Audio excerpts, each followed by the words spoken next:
Hello and welcome. So let's talk about one of the biggest challenges in learning Mandarin Chinese, making vocabulary actually stick. You know that feeling, right, when words just seem to go in one ear and right out the other? Well, if that sounds familiar, you are definitely in the right place. You know, sometimes trying to learn all those new words can feel like you're just staring up at this huge mountain and you have no idea how to even start climbing. It's totally overwhelming. But here's the thing. It's not a problem with your effort. It's a problem with your method. Okay, so here's our game plan for today. First, we're going to talk about what the fluency problem really is. Then, we'll get into why those traditional learning methods don't always work. After that, I'm going to introduce you to a really cool technique called living links, show you exactly how to use it, and then we'll see how it fits into the bigger picture of getting you from just memorizing to actually being fluent. All right, let's dive right in. The big question on everyone's mind is, how many words do you really need to know to be fluent in Chinese? And the answer? It might actually surprise you.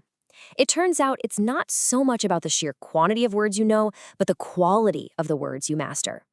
Would you believe me if I told you that the journey to fluency starts with a number that's actually pretty manageable? We're talking about just 1,000 words. But, and this is a big but, it can't be just any 1,000 words. It has to be the most common ones. And the power of those 1,000 words, it's just staggering. Think about it. Those words make up about 80% of everything you'll hear in daily conversation. So if you can master this core set, you're building a massive foundation for both understanding and speaking. Okay, but here's a really crucial distinction we need to make. We need to get those words into your active vocabulary. What's that? It's the words you can pull out of your brain and use on the spot without even thinking about it.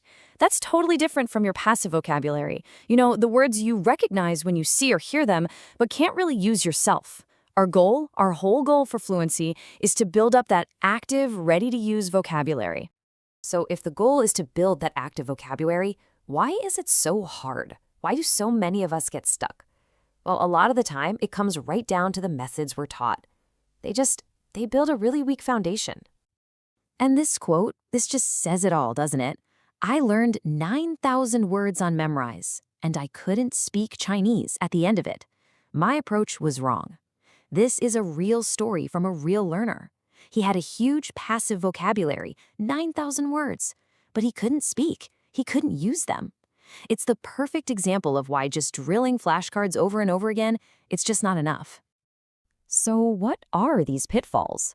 Well, first, we often learn words as these big, isolated blocks, and we totally ignore the characters that make them up.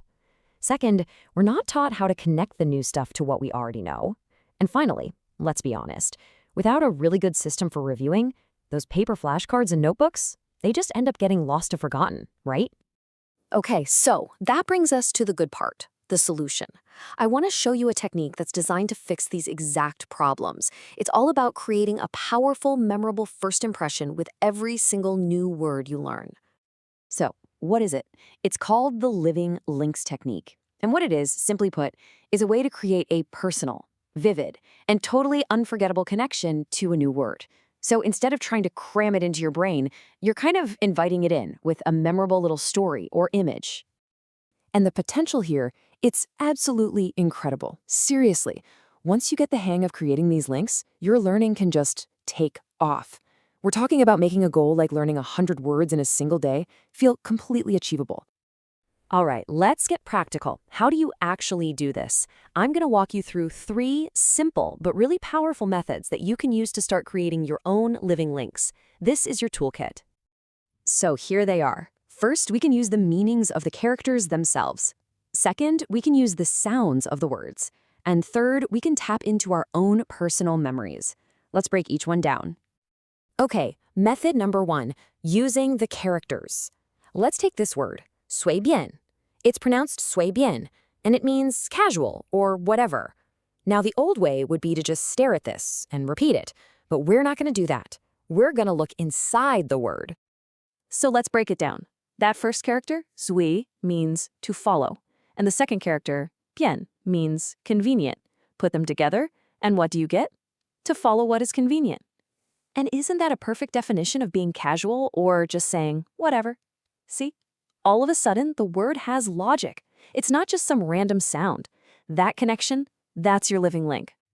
All right, tool number 2 in our kit, using sound. Now, sometimes the characters don't really give you a clear story like that last one. And that's okay. That's when we can get a little creative with how the word sounds. Let's try it with this word, 比较.